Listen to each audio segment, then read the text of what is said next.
Hello friends, I am Monika Mittal और आज की फिजिक्स प्लस की क्लास में मैं आपको पढ़ा रही हूँ फर्स्ट लॉ ऑफ थर्मोडायनेमिक्स। पिछली क्लास में बच्चों मैंने आपको पढ़ाया था कि जीरोथ लॉ ऑफ थर्मोडायनेमिक्स क्या है, सिस्टम क्या होता है हमारा, सराउंडिंग क्या होता है, ये सब पढ़ाया था। वो आप हमारे पहले लेक्चर से फॉलो कर सकते हैं। तो आज की फर्स्ट लॉ ऑफ थर्मोडायनेमिक्स को समझने के लिए भी हमें कुछ टर्म्स बहुत डीपली समझनी पड़ेगी। उसके बाद हम फर्स्ट लॉ ऑफ थर्मोडायनेमिक्स पढ़ेंगे। तो पहले हम पढ़ेंगे work, heat and internal energy. तो स्टार्ट करते हैं वर्क से। तो स्टूडेंट्स, आपको पता है कि वर्क होता क्या है? आपने अभी तक पढ़ा है कि वर्क क्या होता है कि अगर हम किसी भी बॉडी के ऊपर फोर्स लगाते हैं और उसमें डिस्प्लेसमेंट क्रिएट करते हैं, तब आप बोलते हैं कि वर्क हो रहा है। और वर्क किस फॉर्म में आ रहा है? काइनेटिक एनर्जी की फॉर्म में, क्योंकि उसमें मोशन क्रिएट हो जाता है। ठीक है, तो थर्मोडायनेमिक्स में वर्क दो तरह का होता है वही चीज़, लेकिन हम कैसे बताते हैं? एक्सटर्नल वर्क और इंटरनल वर्क। क्योंकि हमने पिछले लेक्चर में पढ़ा कि हमें थर्मोडायनेमिक्स में दो चीज़ होती हैं, एक सिस्टम है और एक उसकी सराउंडिंग है।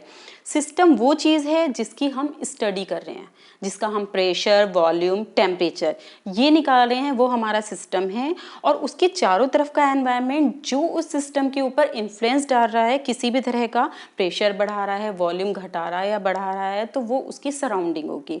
तो हमने स्टडी किया था कि अगर एक सिलेंडर के अंदर जिसमें मूवेबल पिस्टन है, अगर हम उसके अंदर गैस भर लेते हैं तो वो गैस आपकी सिस्टम हो जाती है और ये सिलेंडर जो है वो उसकी सराउंडिंग हो जाती है। क्योंकि सिलेंडर के पिस्टन की हेल्प से आप उसके ऊपर इन्फ्लुएंस डाल सकते हो, उसका वॉल्यूम भी कम कर सकते हो, बढ़ा सकते हो, या फिर आप उसका प्रेशर भी इंक्रीज या डिक्रीज कर सकते हो। सिस्टम आपका कोई भी गैस हो सकती है, रियल गैस या आइडियल गैस। बस इन दोनों के बीच में एक डिफरेंस ये है कि आइडियल गैस जो होती है उसके मॉलिक्यूल्स के बीच में इंटरमॉलिक्यूलर अट्रैक्शन नहीं होता है। जितनी भी एनर्जी होती है उसमें काइनेटिक एनर्जी होती है, पोटेंशियल एनर्जी जीरो होती है। और रियल गैस के केस में मॉलिक्यूल्स के बीच में इंटरमॉलिक्यूलर अट्रैक्शन होता है और उसमें दोनों तरह की एनर्जी होती है, काइनेटिक एनर्जी भी और पोटेंशियल एनर्जी भी। अब हम बात कर रहे थे वर्क की, एक्सटर्नल वर्क। एक्सटर्नल वर्क क्या? जब हमने इस मूवेबल पिस्टन को अंदर की तरफ प्रेस किया तो गैस क्या हो जाएगी? कंप्रेस हो जाएगी। यानी कि हम एक काम सिस्टम के ऊपर कर रहे हैं। सिस्टम के ऊपर काम करने से मॉलिक्यूल, जो गैस के मॉलिक्यूल है, वो कंप्रेस हो जाएंगे। कंप्रेस होने के कारण उनमें हीट जनरेट हो जाती है। अब इस तरह के वर्क को, जिसमें हम गैस को कंप्रेस करते हैं, वो आपका वर्क ऑन द सिस्टम होता है। और इस तरह के वर्क को आप निगेटिव वर्क का नाम देते हो। ओके, आप एक बार और समझ लीजिए कि अगर हम किसी भी गैस को कंप्रेस कर रहे हैं तो हमारा वर्क ऑन द सिस्टम होता है, क्योंकि सिस्टम हमारी गैस है, और वर्क डन निगेटिव होता है। और इंटरनल वर्क डन किसे कहते हैं? अगर हम किसी भी गैस को एक्सपेंड करते हैं, यानी पिस्टन को हम ऊपर उठाते हैं, गैस को एक्सपेंड करते हैं, तो गैस वर्क कर रही होती है, तो work done by the system हुआ और वो पॉजिटिव लेते हैं। ठीक है, अगर कोई भी कंफ्यूजन हो तो आप कमेंट बॉक्स में पूछ सकते हैं। तो वर्क डन की बात हो गई है। अब नीचे सेकेंड नंबर पे आता है हीट। एक्चुअली हीट होता क्या है? हीट एक एनर्जी की फॉर्म होती है, ये एक ट्रांजिट एनर्जी होती है। दैट मीन्स एनर्जी जो मूव करती है एक प्लेस से दूसरे प्लेस पे। आपने पिछली क्लास में पढ़ा था कि हीट एनर्जी ट्रांसफर करने के 3 मेथड होते हैं। फर्स्ट आपका कंडक्शन, सेकेंड कन्वेक्शन और थर्ड रेडिएशन। ठीक है, इन तीनों के बारे में आप जो भी वीडियो है, मेरी दूसरी वीडियो देख सकते हैं। अभी हम सीधे आते हैं कि जो हीट है, हीट हमेशा ट्रांसफर करती है हाई टेम्परेचर से लो टेम्परेचर की तरफ। ठीक है, तो अगर हीट फ्लो कर रही है तभी उसका एग्जिस्टेंस है, अगर फ्लो नहीं कर रही है तो उसका कोई एग्जिस्टेंस नहीं है हीट एनर्जी का। इसका मतलब ये नहीं है कि हीट नहीं है, हीट है, लेकिन फ्लो जब करेगी तब उसका एग्जिस्टेंस दिखाई देता है। और वो कब फ्लो करेगी? जब दो सिस्टम के बीच में टेम्परेचर डिफरेंस होगा। यानी कि अगर आपका कोई ऑब्जेक्ट है, वो हाई टेम्परेचर पे सराउंडिंग में ही रख दिया आपने, सीधे एयर में रख दिया, तो हीट वहाँ से डायरेक्ट निकलना शुरू हो जाएगी, कंडक्शन, कन्वेक्शन या रेडिएशन के थ्रू। तो वो फ्लो करती रहेगी। कब तक फ्लो करेगी? जब तक थर्मल इक्विलिब्रियम नहीं आ जाता। यानी कि थर्मल इक्विलिब्रियम आने के बाद हीट फ्लो करना बंद कर देती है। ठीक है। थर्ड आपको समझना है इंटरनल एनर्जी। तो इंटरनल एनर्जी क्या होता है? इंटरनल एनर्जी किसी भी सिस्टम के अंदर स्टोर्ड एनर्जी होती है। यानी कि अगर आपका कोई भी सिस्टम है उसमें वो छोटे छोटे मॉलिक्यूल से मिलके बना होता है, टाइनी पार्टिकल से। उन टाइनी पार्टिकल्स को क्या बोलते हो? मॉलिक्यूल्स। और उन मॉलिक्यूल्स के बीच में एक इंटरमॉलिक्यूलर अट्रैक्शन भी होता है, जिसकी वजह से उसमें पोटेंशियल एनर्जी होती है, और एक उनके अंदर मूवमेंट होता है, मूवमेंट की वजह से काइनेटिक एनर्जी होती है। ठीक है, तो इंटरनल एनर्जी आपकी kinetic energy plus potential energy के समेशन को बोलते हैं। ठीक है, ये आपको अपीयर नहीं होती है, लेकिन इसके अंदर कैपेबिलिटी होती है वर्क करने की। तो इंटरनल एनर्जी आप समझ रहे हो क्या होती है? Kinetic energy plus potential energy. ठीक है, अब हम आते हैं सीधे फर्स्ट लॉ ऑफ थर्मोडायनेमिक्स में। फर्स्ट लॉ ऑफ थर्मोडायनेमिक्स क्या कहता है? इसके दो स्टेटमेंट हैं।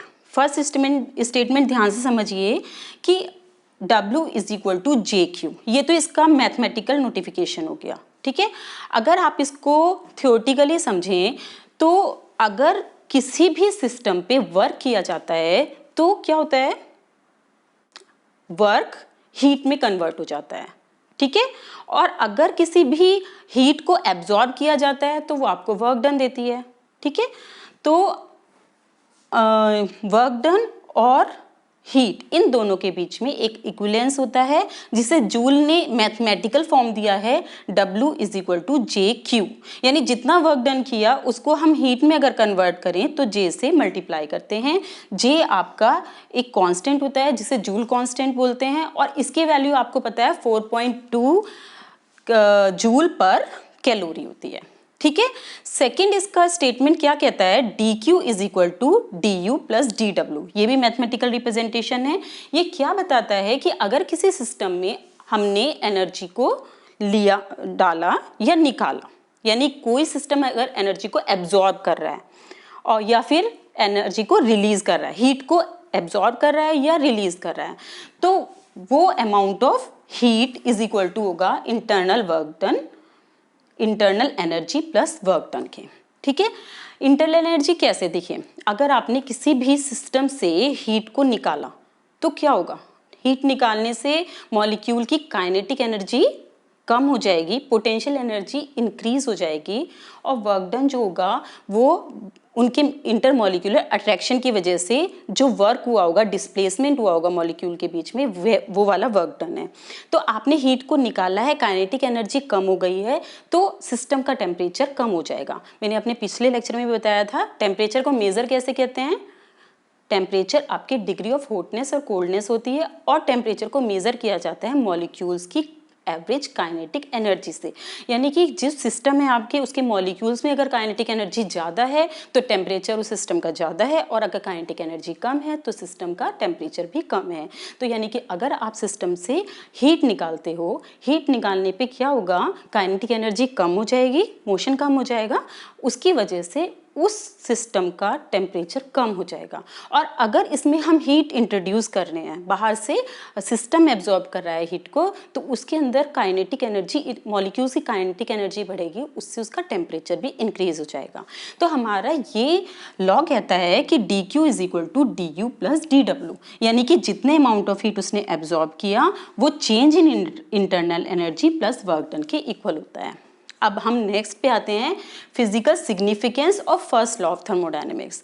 ये क्या कहता है? ये हीट और वर्क के बीच में एक रिलेशनशिप बता रहा है, और इसके फिजिकल सिग्निफिकेंस अगर हम थियोरेटिकली बताएं तो ये बता रहा है कि अगर कुछ अमाउंट ऑफ हीट स्पेंड करेंगे तभी हमें वर्क मिलेगा, अगर हीट नहीं देंगे तो वर्क नहीं मिलेगा।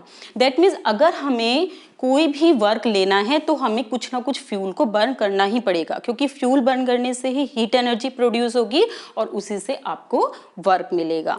बिना हीट स्पेंड करे, बिना फ्यूल बर्न करे आप कॉन्टिन्यूअस वर्क नहीं अटेंड कर सकते हैं। ऐसा कोई भी फॉर्मूलेशन नहीं है जिसमें आप हीट प्रोड्यूस ना करो और आपको वर्क मिल जाए।